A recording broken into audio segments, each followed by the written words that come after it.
In the last lesson we looked at what we meant by a pure substance. In this lesson we're going to look at mixtures. We might say that any material system that is not a pure substance is a mixture, but we really need a little bit more of a specific definition than that. One way to look at a mixture is to say this, that a mixture is a material or material system made from two or more substances that are, and this is the key here for mixtures, that are not joined, and that's important, they are not joined chemically. That is to say, they have been formed by some physical process, some physical method, and likewise the substances within that mixture can be separated by some physical process.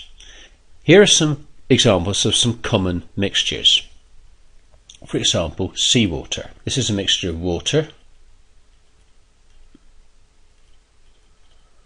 and salts, predominantly sodium chloride. All rocks are examples of mixtures. Here we have a photo of some granite, and granite, you can see actually if you look carefully you'll see there are three coloured grains in the granite. A dark greenish coloured grain, which is mica, a pinky coloured grain, which is feldspar, and a whitish coloured grain, which is quartz. Now, here's another example of a mixture which is a solid, but you'll notice actually in this case, whereas in the rock here, in this example of the rock, you can see the different grains. In this case, you can't see the different components of the mixture. This is an example of an alloy, and the alloy is called brass, and brass is made from a mixture of copper and zinc. A mixture could be a drink such as wine, made from water, ethanol, esters, which are the kind of nice smelling chemicals which wine tasters like to sniff, and sugars.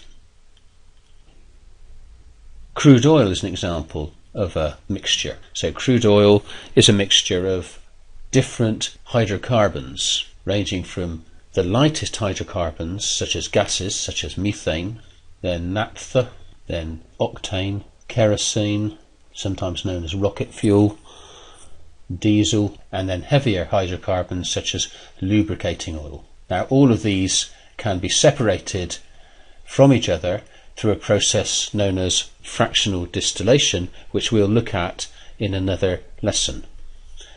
Air is an example of a mixture. Predominantly the dry air around us is made from three gases. We have nitrogen, about 78% of the dry air around us is nitrogen. We have oxygen, about 21%, and then argon occupies about 0.9%, and then that leaves us with about 0.1%, which is composed of various other gases such as carbon dioxide, helium, hydrogen, etc. Now, we're talking about dry air, but there's also an important component of air which is the water vapour, and that can change from day to day, from place to place. Okay, here you can see that water vapour present in the air has condensed into clouds due to changes in atmospheric pressure. Okay, so we also must not forget that air contains water. Inks, another example of a mixture, this time a mixture of different coloured dyes, and these dyes can be separated by a process called chromatography, and we will look at this in another lesson. Again, chromatography is a physical process of separation. So mixtures are materials made from two or more substances that are not joined chemically.